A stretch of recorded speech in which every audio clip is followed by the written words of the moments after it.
Hare Krishna, Krishna Krishna, Hare Hare, Hare Rama, Rama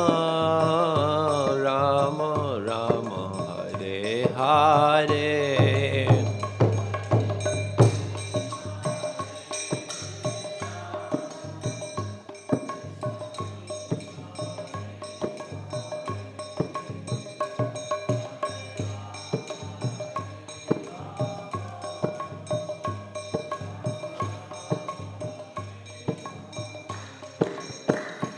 Hare Krishna,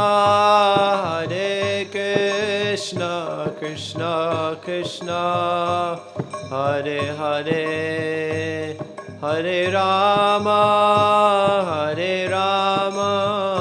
Rama Rama, Hare Hare.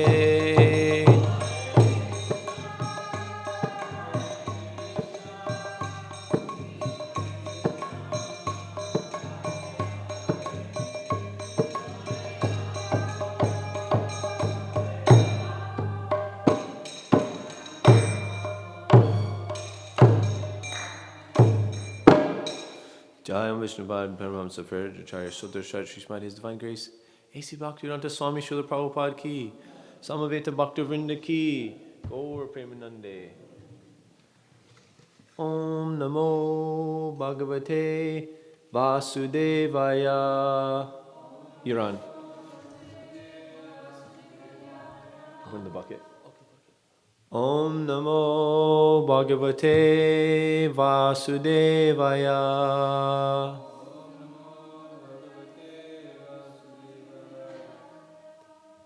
Om Namo Bhagavate Vasudevaya.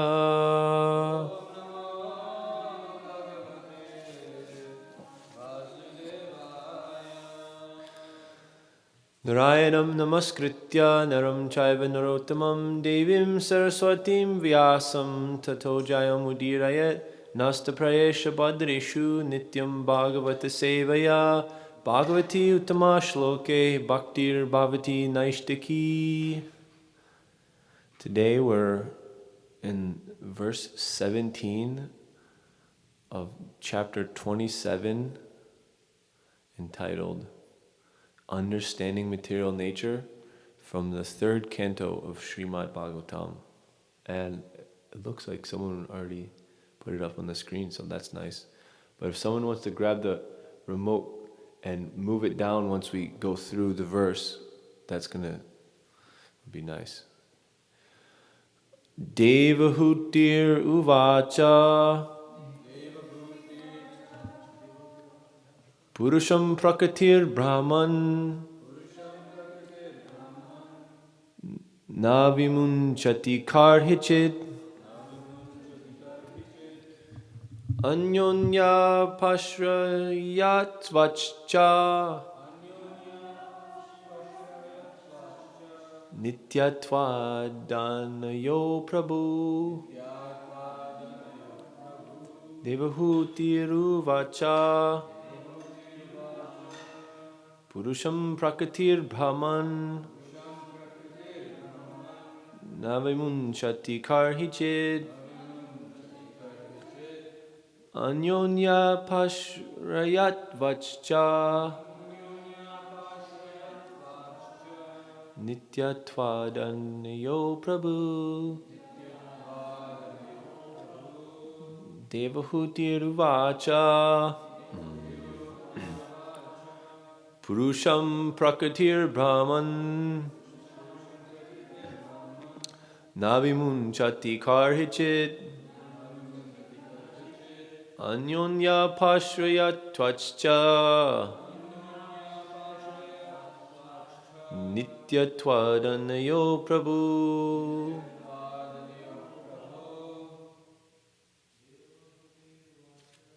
Devahuti Ruvacha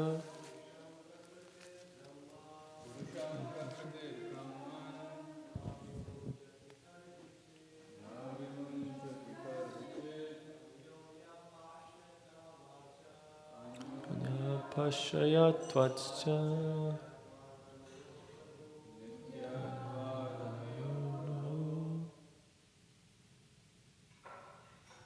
Anyone chant? Devahutiruvacha Shri Prakritir Brahman Navimunchati Karhichit Anyonyapashayatvatscha Nitatvaranayo Prabhu. Want to try your run?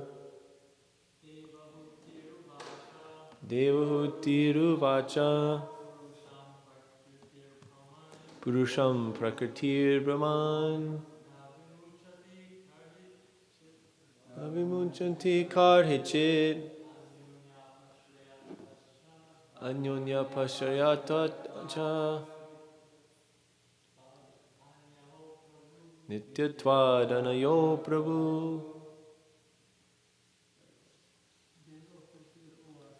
Devahutiruvacha Purusham Prakritir Brahman Navimunchati Karhichit Anyonyapashayatvatscha Nityatvaranayo Prabhu. Devahutiruvacha Purusham Prakritir Brahman Navimunchati Karhichit Anyonyapashayatvatscha Nityatvaranayo Prabhu. Devahutiruvacha Purusham Prakritir Brahman Navimunchati Karhichit Anyonyapashayatvatscha Nityatvaranayo Prabhu.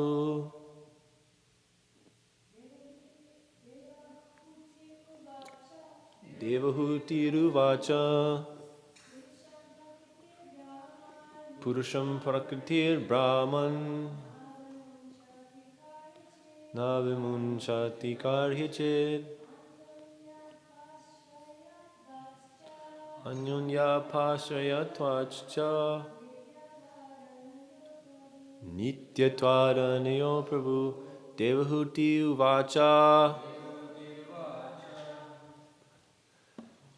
Devahuti said, just turn it off because you switched it to the wrong one. Just turn it off. Purusham, the spirit soul. The spirit soul. Prakriti, material nature. Brahman, O Brahmana. Na, not. Vimunchati, does release. Karhichit, at any time. Anyonya, to one another. Apashravayatvat, from attraction. Cha, and Nityatvat, from eternality. Anayo, of them both. Prabhu, O my Lord. Translation. Sri Devahuti inquired, my dear Brahmana, does material nature ever give release to the spirit soul? Since one is attracted to the other eternally, how is their separation possible? Please repeat after me. Sri Devahuti inquired, my dear Brahmana, does material nature ever give release to the spirit soul? Since one is attracted to the other eternally, how is their separation possible? Purport. Devahuti, the mother of Kapiladev, here makes her first inquiry. Although one may understand that the spirit, soul, and matter are different, their actual separation is not possible, either by philosophical speculation or by proper understanding. The spirit soul is the marginal potency of the Supreme Lord, and matter is the external potency of the Lord. The two eternal potencies have somehow or other been combined, and since it is so difficult to separate one from the other, how is it possible for the individual soul to become liberated?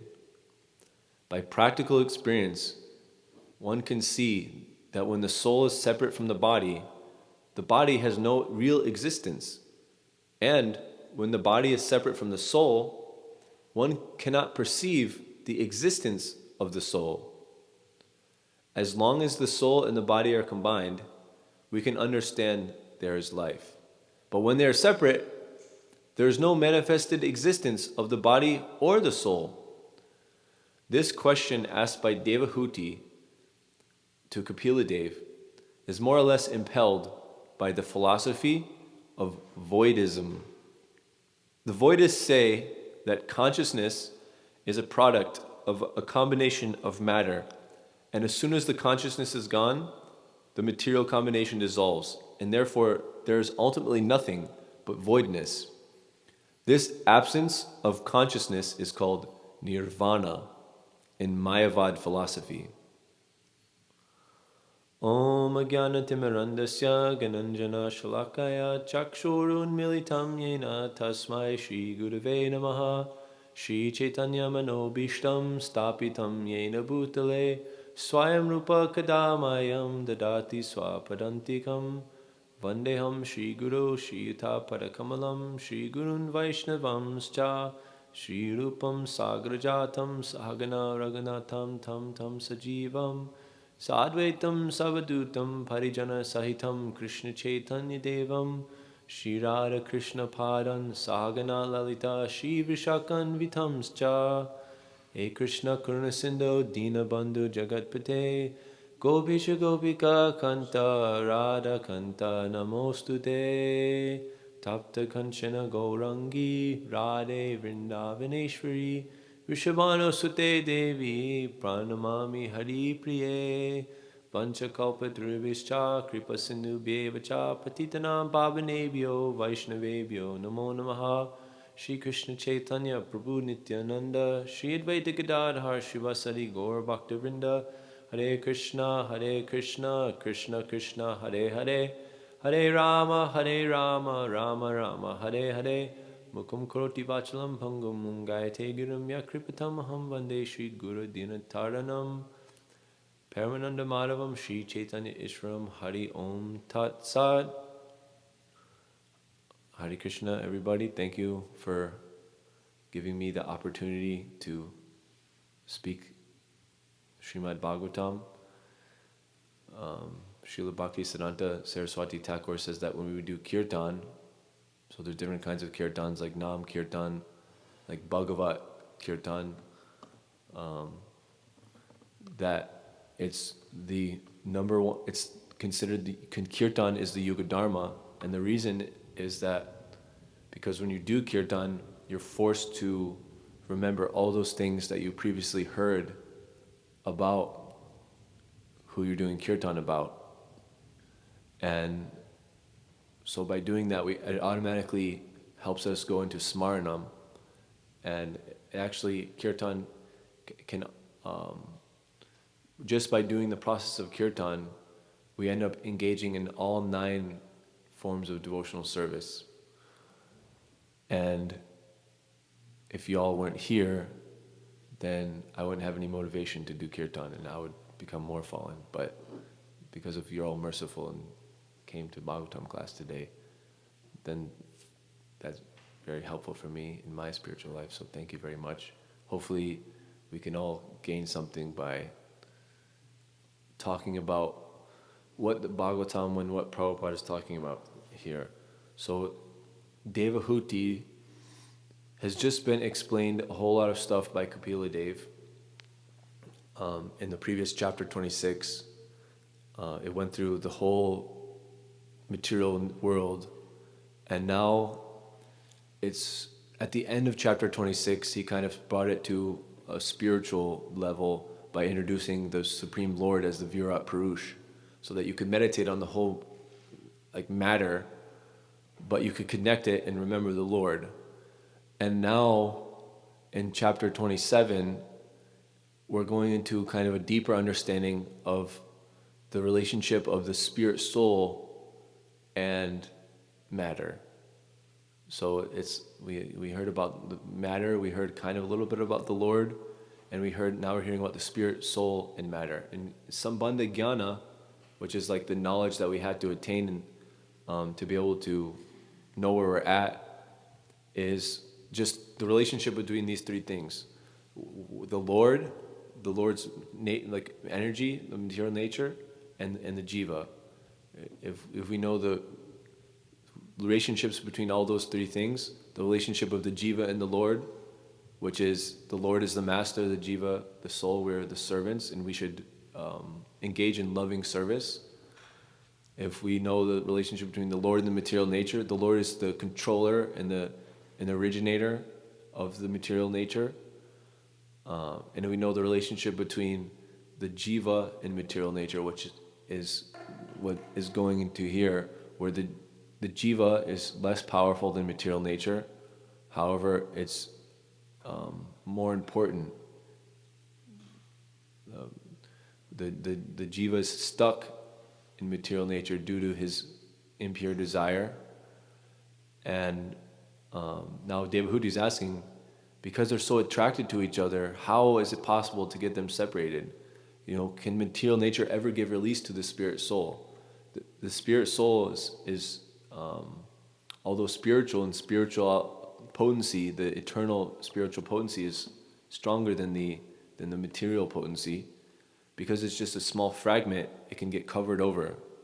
And so that's the situation here. And Prabhupada in the purport is kind of going into the direction of voidism. So I guess we'll talk about a little bit about voidism, and we'll talk about how the relationship between the pure spirit soul and the material world.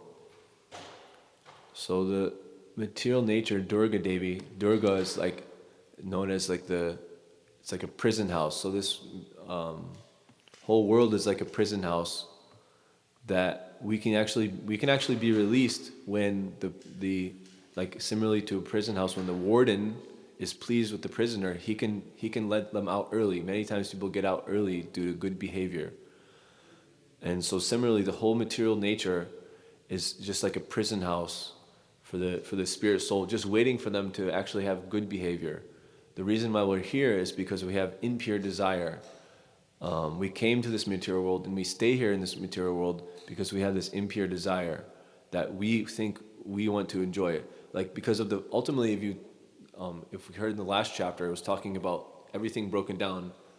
One of the top most elements before everything else is done, the first element is ahankara, false ego. And that's the kind of the thing that's really trapping us. If we can more or less fix that through proper knowledge, then we can become free. But we have this impure false ego, this false desire, this wrong desire. And even the Sanskrit word ahang karta, ahang, I, karta, do. I do, I'm the doer. That's, I'm the enjoyer, I'm the Purusha, I'm God. These are all the wishes or the desires or the implicit existence behind all of us in this material world. That's like, ultimately we have some Ishvara Bhav, that we want to be the controller. And so it's wrong, it's impure, it can't be really maintained. But the Lord, like a loving parent, gave us, like a loving parent will give their children, they'll fence off a little area, like there's sometimes little toddlers, then they can play and they can do whatever they want in that little area. Maybe sometimes they're playing with their toys and they might break their toys and do things like that. So we're let in our little area, and we think that we're the doers, but because we're actually not the doers, it's just some temporary, just false situation. That's why it's called the false ego. Like Krishna says, Purusha prakriti stohi punkte purusha jan gunan karanam gunasangosya sarasad yoni janmasu. I'm doing my Bhakti Shastri and I'm on the last section, so I'm going to put in all my verses from the last section in this class. That's one of my challenges. And it fits well with the class, actually. So this verse is in the 13th chapter, which is also talking a lot about the relationship between material nature and the spirit of soul. Because the Bhagavad Gita talks pretty extensively on Sambandha Jnana. That's probably the main topic of Bhagavad Gita. There's 5 topics, and it's the Supreme Lord, the soul, karma, time, and someone help me out. That was 5 subjects. The Supreme Lord, the Spirit, soul, karma, time.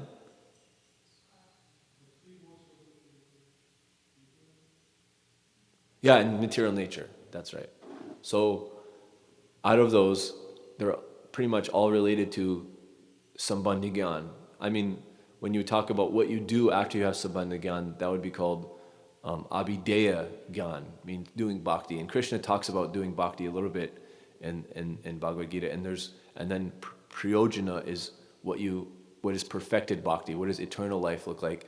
And Krishna gives very small little hints, little nuggets of gold that you have to search for and find in the Bhagavad Gita. But what is there? But the main bulk of the Bhagavad Gita is Sambandha Jnana. And so in chapter 13, the verse I just said, is that Purusha Prakriti Stohi. The Purusha, in this case, it just means the living entity. He's Prakritisto. He's stuck in material nature, which is what Devahuti is asking. How do they get unstuck?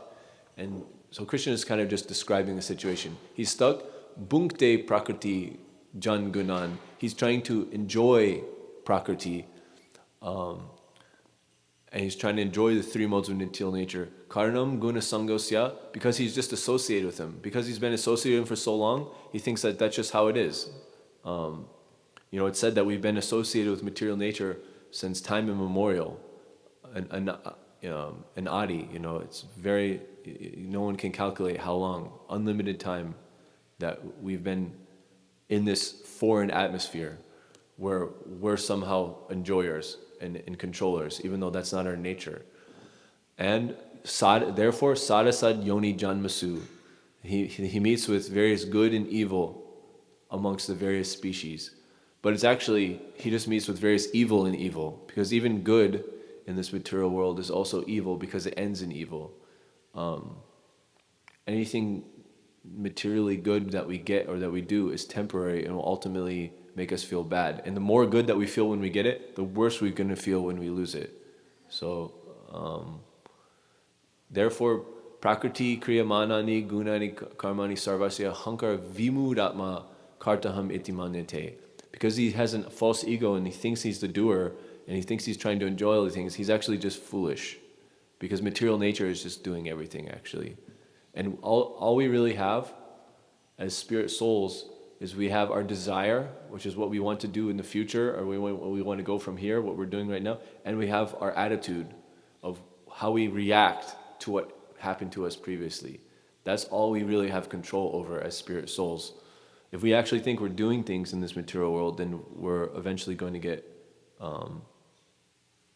frustrated. And so, it's also said, my vamsa jiva loke jiva bhuta sanatana, that my eternal fragmental parts are stuck inside this prakriti stani karshati, are stuck inside this material world. And mana sastrin indriyani, that they're struggling hard against the 6 senses, which include the mind. So if you've seen Bhagavad Gita, one of the photos in there is the person on the chariot, and then the horses. There's 5 horses, and they're representing different 5 knowledge gathering senses. The nose, the mouth, the eyes, the ears. in this Dutch, and those are just desiring to go do different things, and it's just pulling the soul along. And the mind is kind of like the driver, or the mind is the reins, and the intelligence is the driver. And so we're like kind of stuck in this body, stuck in this bad atmosphere. And so, like I was saying, how do we get out of it? We get out with proper knowledge. Proper knowledge means that we know that we're servants of the Lord rather than the Lord ourselves. And how do we adjust the false ego? Krishna gives us a good hint in the end of chapter 14. He's talking about the modes through chapter 14, which is some of the most amazing knowledge ever given to humanity, is the knowledge about the modes, because it gives you like if all of reality is just like a computer program, the modes are like seeing the actual uncompiled code, and you can see exactly what's happening. Like, this is the framework for all everything is the three modes of material nature, and then it makes perceiving reality so much easier. So Krishna is giving some really amazing knowledge in chapter 14, and at the end, I mean, the conclusion is that the modes, whatever modes we're in, we're stuck. If we're in the mode of ignorance, it's like iron shackles. If we're in the mode of passion, it may be like brass shackles, and if we're in the mode of goodness, it may be golden shackles, but it's still shackles. We're still trapped. Like, it says that the person in the mode of goodness, what are they conditioned by? Does anyone remember? And happiness and satisfaction are the same thing, or similar. By knowledge, they're conditioned by a sense of happiness and knowledge, because when you're in the mode of goodness, you see things more or less as they are, and you know how to work around most of your problems. You know how to control things enough, and you can really get a lot of squeeze a lot of drops of happiness out of your life. So people will go on millions of lifetimes being philosophers and scientists and poets in these like mode of goodness kind of realities. Like, yeah, okay, I could do that again, and then this, because they're trapped by that kind of sense of happiness. But then Krishna at the end, 14:26. What's the first word? Mam chovya bicharina bhakti yogena sevate sagunan samatitaitan brahma bhuyaya kalpate. That's one of my favorite verses. Brahma bhuyaya. I don't know. I say booyah. Funny. Anyways, whatever. So how do we get out? Mam yo vibacharina bhakti yogena. So vyabhachari is a word that means deviation from the norm. So Krishna is saying avyabhachari, without any deviation, bhakti yoga. We do bhakti yoga unto who? Unto Mam. When Krishna is saying unto me, unto Krishna. So we're doing basically unceasing devotional service that's unfailing in all circumstances. Then sagunan samatitatan. Samatita means we get freed from the gunas, the three modes he was just talking about, which means material nature. And then Brahma Bhuyaya Kalpate. And that puts us on the fourth stage, the spiritual stage, the Brahman platform, Shuddha Sattva. We get out, and then from there, it's very easy to understand the Lord. Like Krishna says in the 18th chapter about the Brahma platform, Brahma Bhuta Prashanatma na Sochiti na Kankshati Sama Sarveshu Bhuteshu Mad Bhaktim Labate Param. That when you're on the Brahma Bhuta platform, the Brahman platform, spiritual platform, when you're on that platform, some signs that you're on that platform is that you don't hanker and you don't lament anymore. When we're in the material platform, like I said, we have our desire and we have our attitude. So when we're in the material platform, our attitude is, damn, why did that happen to me? Like, that shouldn't have happened. I need to like somehow avoid that happening again in the future. And we're always, reacting and lamenting for whatever things we lost. Because like I said, any good thing we get, when we lose it, it's going to lead to lamentation if we're on the material platform. And then when we look to the future, we just have all these hankerings and desires for different things. So when you're on the spiritual platform, because you're actually connected with reality, you're actually connected with the full bliss, you're actually connected with Krishna, you're actually connected with what you're supposed to be doing, you're like, I'm doing what I'm doing. I'm like very happy to be doing what I'm doing. And I just want to be doing that in the future, and I'm already doing it now, so I don't like hanker for anything, and I'm not lamenting for anything in the past. I'm glad that everything in the past brought me to this point to be able to do this. And so if you're on the spiritual platform, you won't have hankering and lamentation. And you will see all living entities on the equal platform. Gavini Hastini, I can't remember that verse. What's that verse about the Brahman seeing everything on the equal platform? Vidya Vinaya Sampane Brahma Hastini Gavini Hastini Sunni Chaiva Sopake Cha Pandita Sama Darshinaha. That was the previous Bhakti Shastri test. I'm only on the last one, so don't worry. I'll go over my shlokas eventually. But that's saying that's how you see everyone equally. You see them on the spiritual platform. I don't see like, young, old, man, women, dog, bug, pet, someone I love, someone I hate. No, they're all my spiritual family. They're all spirit souls inside there that the Supreme Lord has been with for eternity, waiting for them to turn. So they all are the same. And so when you're on that Brahman platform and you're actually seeing everything and you have no hankering lamentation, then it's very easy, mad bhaktim labate param, that we can obtain bhakti, that we can attain this thing that'll help us free us from the modes, that we can attain the loving service to the Lord. And then what happens? Krishna says in the next verse, Bhakti mam abhijananti yavan yas chasmi tatvata tato tatva mam tatvato gyatva vishate tad anantaram. That when we do proper devotional service, then we can actually know the Supreme Lord in full, or at least as much as we can, and then we can go to the Supreme world, the spiritual world, where everyone's on that spiritual consciousness. Here in the material world, people are called Mahatmas, and Mahatmas are called Sudurlabha, are very rare, because not many people are actually on the spiritual platform in this material world. So, like, if there's actually someone on the spiritual platform, smart people will make so much endeavor to see them. Like when Prabhupada was on the planet, his disciples would make so much endeavor to serve him and to see him, because it's very, very rare to see someone like that. But when you go to the spiritual world, everyone's like that. Imagine how amazing that is. It's incredible. And so Prabhupada here in the purport, it was kind of confusing me. He's saying, although one may understand that spirit, soul, and matter are different, their actual separation is not possible, either by philosophical speculation or proper understanding. He's saying, like, you can't really separate them. But he's kind of saying it from the point of someone on the lower level of consciousness. Someone that's just trying to do karma or jnana. That's what he's meaning there. You can't just like twist your mind and say, oh, I'm not this body, I'm not this body, I'm not this body. You have to actually be acting on that platform. So Krishna says in chapter 7, which probably everyone mostly knows this verse, Daivi yesha gunamayi mama maya daratya mameva ye prapajante mayamitam tarantite. So those who are surrendering unto Krishna, then they can easily cross beyond these modes, beyond this material consciousness. But then what is actually surrender?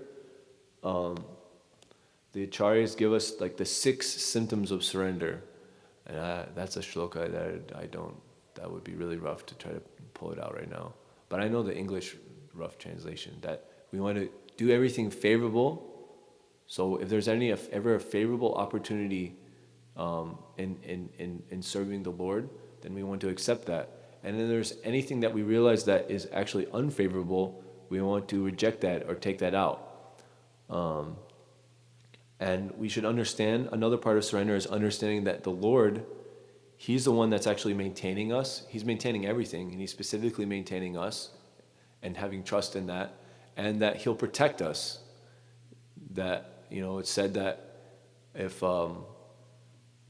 someone, I heard a talk in one time, and the Maharaj was saying that he knew this one like really just gentle, southern, simple guy that got caught with some thugs were like trying to like carjack him or something like that, and they pointed a gun right at his face. And he just looked at him and he just said, if the Lord will protect you, then nothing can kill you. And if the Lord wants you dead, then nothing can save you. And then the guy pulled the trigger, and the gun went click, and like didn't do anything. And then the guy freaked out and ran away. And so that, or Prahlad Maharaj is another great example. That's like the given example for getting protection from the Lord. Whatever they did, they couldn't kill Prahlad because the Lord wanted him to be there. So because we know that the Lord's controlling everything, and if we're doing what the Lord wants, the Lord will protect us. And so we should have that faith. And therefore, everything in our life should revolve around the Lord, and we should think of ourselves as insignificant. And that last point is important, because like I said, the false ego is kind of the thing rooting us into this world. And so humility is the antidote to false ego. And if we actually have humility, then we can really, all these things can start to work. Whereas if we don't, even if we try to do devotional service, unfortunately, devotional service can also have a lot of things, at least tainted, mixed devotional service, can have a lot of things to fan the spark of our false ego. Lord Chaitanya compares it to like a garden, and you have your bhakti lata, you have your bhakti tree, your bhakti plant, and that's supposed to grow up all the way to the lotus feet of Krishna and bring us there with it and give us the fruit of love of Godhead. And when we hear and chant about Krishna, that's like putting water on it. But, like I said, if we do things in the improper mood, bhakti can give us a lot of things to water our false ego.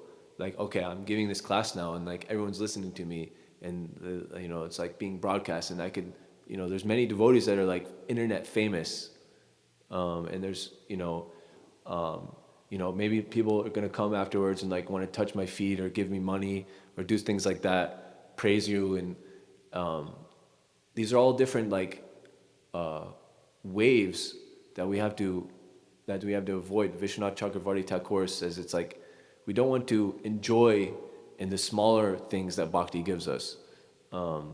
We have to actually tolerate them. Part of toleration, we tolerate the bad things. I mean, that's easy to understand. Something bad happens, you just have to tolerate it.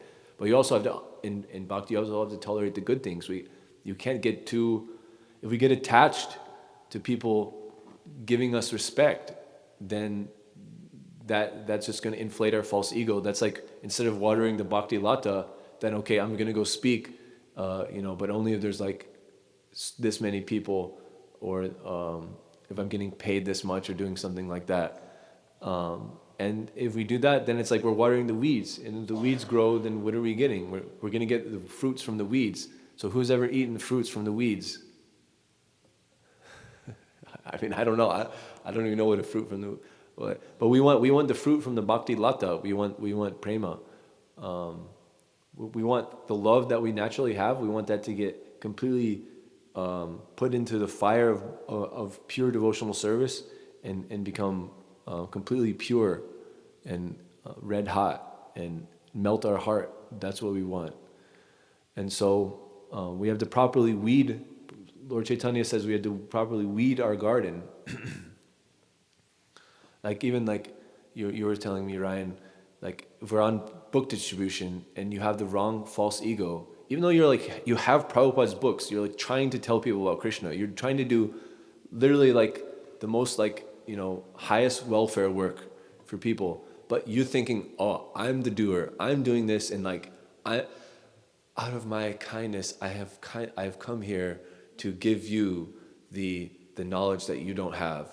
And you can learn from me if you just touch my feet and I'll like, give you some mercy. Something. If we have like this like puffed up attitude that like we're actually doing it, people, they can smell it. Like one devotee was saying, like when you're on book distribution, and a lot of times he said also in Vrindavan it's similar. Like they can just like somehow Vaisheshika Prabhu said, he's like somehow every time people know when I didn't chant very good rounds.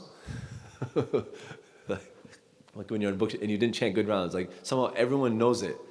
It's like, because if you actually have the wrong mood, people hate that. They don't, from one sense, they don't want to be controlled by some other person because they also have a false ego. They're trying to be the controller. But even deep down, they also know that the Lord is the ultimate controller of everything. I mean, deep down, everyone has that relationship with the Lord. It's just hidden more or less in different individuals. But then you have the proper mood. Okay, like Prabhupada, he had like such. You read his prayer, it's like a completely amazing. It'll melt your heart. I think it was in Boston. He's like saying, "Lord, just make me dance as you will. I don't have any devotion, even though my name is Bhakti Vedanta. I don't have any Vedanta. I don't have any knowledge. I don't have any Bhakti. But somehow they gave me that name, and somehow my Guru Maharaj gave me this order to come here. So somehow or other, only by your mercy you can help change all these crazy people. I'll just act as your instrument." And if someone is thinking like that, then on the other hand, people also pick that up. Like if you chant really good rounds in the morning and you're really sincere, you'll also notice it's like then it just becomes much easier, much more amazing.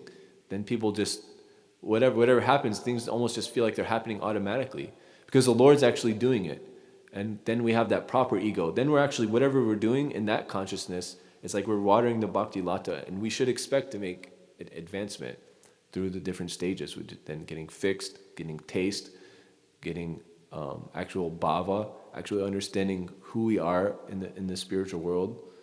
All of that will automatically come if we're doing it. We just have to engage in the process in the right mood. So it's like you have to engage in the process, but you have to engage in it in the right mood. So often, like Devaki Mataji was here, and she wrote a book, "The False Ego, Our Eternal Companion," or Eternal Enemy, or something like that. And in there she's mentioning that like we can be doing devotional service, but if we're not actually keeping the false ego down, then whatever we're doing is just making the false ego come up. So the humility is key. Trinadapi sunitena toriva sahishnuna amanina vanadina kirtaniya sadahri. That we should be more humble than the blade of grass and more tolerant than a tree. Like a blade of grass, like in Washington Square Park, they constantly have to fence off the area where the grass is because they have to reseed it because the people are constantly stepping on all the grass so much that the grass just dies. But the grass doesn't say anything or do anything. It just like gets stepped on, and then when you're done stepping on it, just after a few minutes it pops back up. In the trees, like in the Krishna book, I can't remember exactly what chapter, but Krishna is glorifying Bala. I don't remember who. One of them is glorifying the trees. I think Balaram is glorifying the trees to Krishna. But anyways, we can read it later. It'd be nice. And he's saying how wow, these must have been the most the really great pious souls that just wanted to give everything to everyone. Like look at them. While they're living, they give shade to the different creatures. They can give fruits. They can give leaves, and so many things come from those fruits and leaves. And then even if you cut it down, it doesn't say anything, and you can build your house out of it. You can make a fire with the wood. You can do so many things, and they're giving their entire life for the benefit of others. Like that's the trees are really amazing. That's what it should be.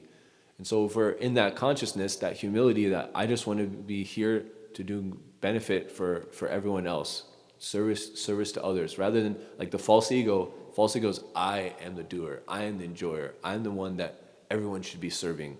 Like that's only reserved for Krishna. And actually, the amazing thing is, even Krishna he is actually also extremely humble. And like it said, like Radharani's love is the most important thing in the world, in the whole universe, in all of creation. It's the most important thing. But despite that, it's complete humility. It's completely humble. It doesn't have any trace of selfish desire. And so that's very remarkable. Humility is considered non-different than bhakti. Like as the humility increases, the bhakti increases. The bhakti increases, humility increases. So it's such an important thing. Trinadapi Sunicha Toriva Seshana Amanina Manadina. So in this humble state of mind, then we can chant constantly or do service constantly. And it won't, if we're feeling fried out in whatever we're doing, it means that because we're on the material platform, we're on the false ego platform. I mean, and I'm not saying that like I'm on any higher thing. I get fried out too, and it's because then if I'm doing it on the wrong platform. But when I do things on more of the right platform, it's much easier to go do kirtan longer, to do service longer, to feel like completely ecstatic longer. And so that's the key. Humility is the key, the antidote to false ego. And that's the key to separate the spirit soul from material nature, because then our devotional service will actually get us out of there. And Prabhupada is mentioning that this question from Devahuti is more or less impelled by the philosophy of voidism, because the voidists say that consciousness is a product of matter, and as soon as the consciousness is gone, the combination dissolves, and therefore there's nothing but voidness ultimately. And that this absence of consciousness is called nirvana in Mayavad philosophy. And so it seems like Devahuti is like taking the position of a voidist to try to get Kapila to answer. And actually, of course, in a few verses later, we'll hear Kapila just says, you just have to do devotional service. That's how you get out of it. So all the things that I've been saying, Krishna says in the Bhagavad Gita, Kapila says the same thing. And one thing that it made me remember is actually similar. Krishna becomes a voidist in the Bhagavad Gita, kind of almost like tongue-in-cheek. Like similar to how in Govardhan Leela, Krishna becomes a karmakandi, saying, oh, you just have to do, if you have to do whatever, then it doesn't matter if the demigods are worshipped or not. If you do the right thing, they have to give you the result. So in the second chapter, Krishna also he's trying to convince Arjuna to get into this fight. And he just goes through the whole thing saying, essentially, they're spirit souls, so you can't kill them. And you wouldn't be the killer, because you're also a spirit soul. And then he switches his track for like 3 verses. But he's like, but if you're an atheist like Richard Dawkins, and you think that the soul or the symptoms of life are born with the body and die and then are gone forever, then you're still good, because everyone who's taken birth is definitely going to die, and when they die, they're going to dissolve back into the ground, and then that's going to become other life. And therefore, you just have to do your duty.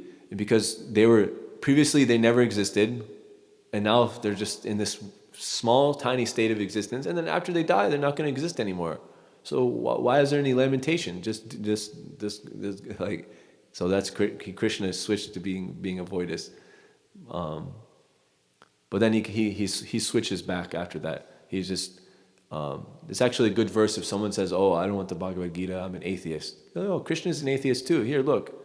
And you show him, and that's like 26, 27, and 28 in chapter 2. And also another thing someone said, Mahotsa would say this, if someone said, no, I'm an atheist, I don't want it, then he would say, and he would be somewhat genuine, saying, yes, I'm also an atheist. Like, I also don't believe in God. Please take this. And then I heard Mahotsa say, what do you mean you don't believe in God? Like, don't just like completely tell someone like that. How can you tell someone like that? He's like, no, until the point you actually, like, in your spiritual body, like interacting with Krishna, your faith has not fully developed. So then he was just saying, because he didn't have full faith, therefore his faith was the same as an atheist, kind of putting it into a binary 0 or 1. But actually, faith is a complete spectrum, and the closer we get to having prema bhakti, when we get to prema bhakti, when we get to bhava bhakti, then our faith is completely there. But in the beginning, it says we just adao shraddha, we just have a little bit of faith that, oh, maybe Krishna is someone important.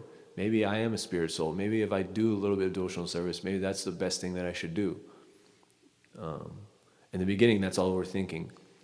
And so like that, he was trying to, anyway, I guess it's a good way to cheat the atheists and try to get them to become Krishna conscious. So there's like 4 minutes left, and Ryan's going to grab the wireless mic.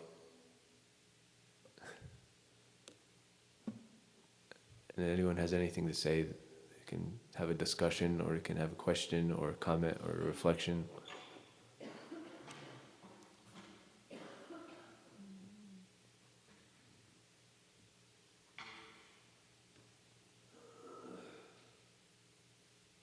And make sure that one's the one that's working, right? Krishna. Oh, good, okay. Oh, it's a little hot. It's number 3, channel 3. Just turn it down a little, like a hair. You don't need to do it much. Hare Krishna. Yeah, that's fine. Okay, it looks like Divyangi. Hare Krishna. I want to ask a question first. It looked like Divyangi had a question. Before me? She's senior to you.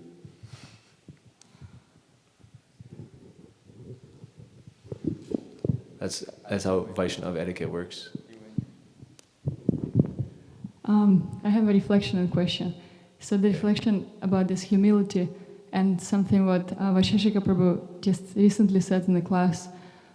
He was saying, yeah, when I'm traveling somewhere, I'm going to different places, and people ask me, oh yeah, let's do it. Let's distribute books. You do it already for so many years, and you probably you don't put even any effort into it like that.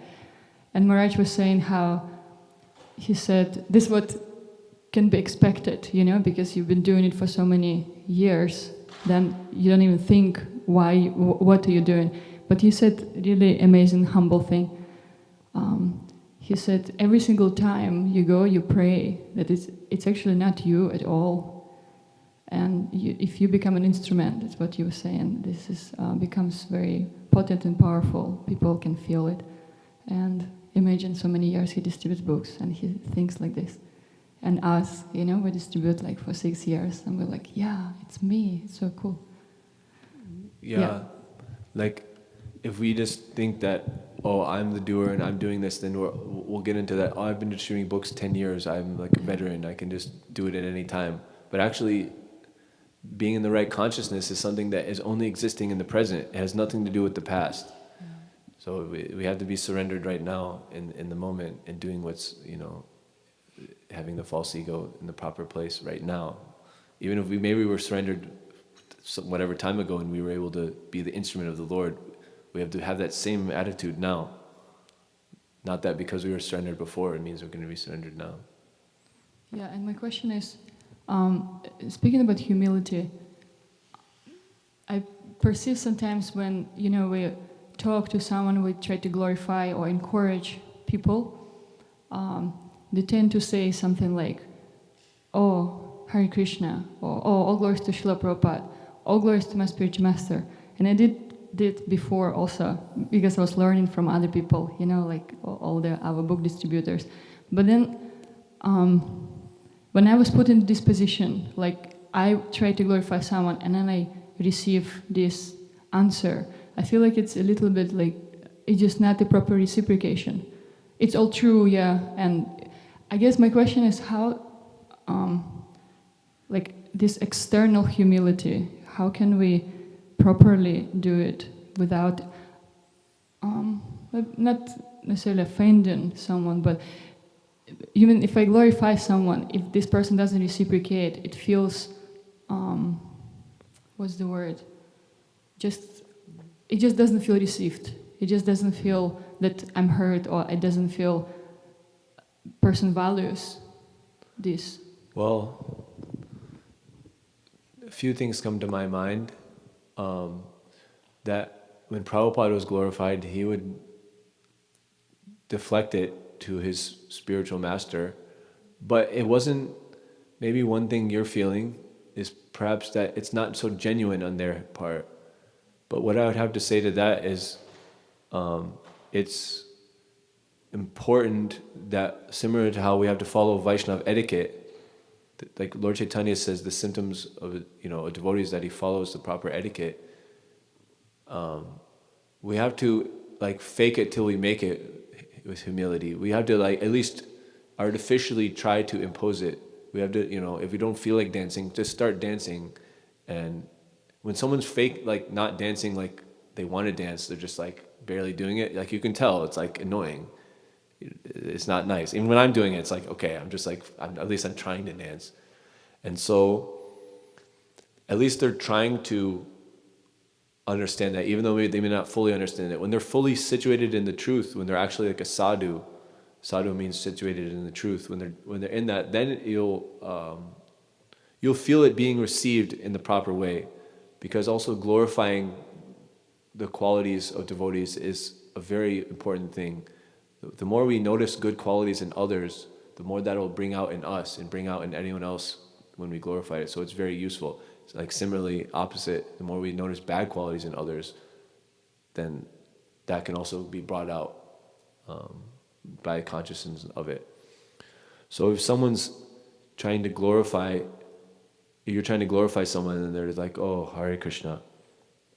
I mean, I do that a lot. If someone glorifies me, oh, Hare Krishna. But I guess like another good answer could be, you accept it, but you accept it on the basis of reality. Yes, I have this good quality because my guru has given me his mercy, and his mercy can make a crow like Garuda. So I'm less than a crow, and I'm definitely not on Garuda, but I know that I've gotten some mercy, and by you noticing it, that's making me happy, because it means that I'm getting some of my Guru Maharaj's mercy.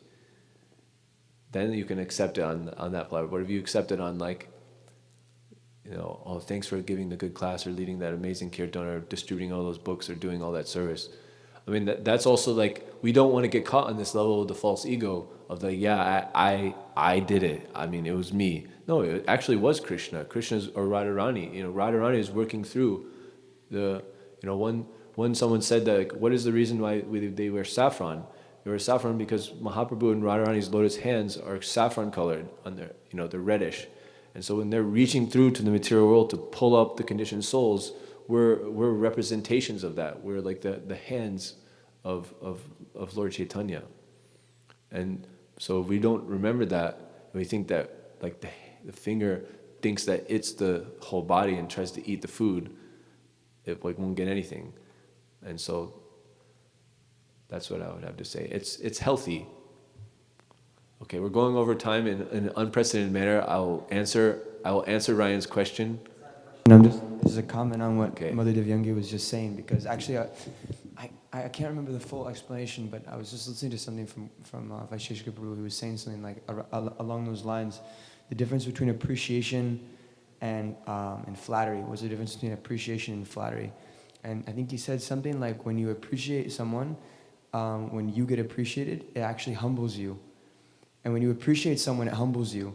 Whereas when you flatter people, you have a motive. So Yeah. it actually degrades both of you, and you end up. Like when you're in a book distribution, you try to flatter a person. Yeah, man, that's the coolest beard I've seen all day. People don't care. But if you appreciate someone in a genuine way, it actually has to come from humility. Because what is appreciation? Appreciation implies a certain amount of, well, at least for us, it implies a certain amount of understanding that these things come from Krishna. Everything comes from Krishna. So when you appreciate someone's qualities, it's like, you're really appreciating Krishna, actually. And you're also appreciating the fact that, these qualities, we were talking about the verse, Prakrite Kriyamanani, that the qualities are coming from nature anyway. And if we think that the qualities are coming from ourselves, and obviously that's the position of false ego. We think the qualities come from Krishna, and then when we appreciate them, we feel humble, we feel grateful for Krishna, instead of feeling puffed up. Hari Om Tat Sat. Shrimad Bhāgavatam ki jai. Ancha Kalpatarushya Kripa Sindhu Chapati.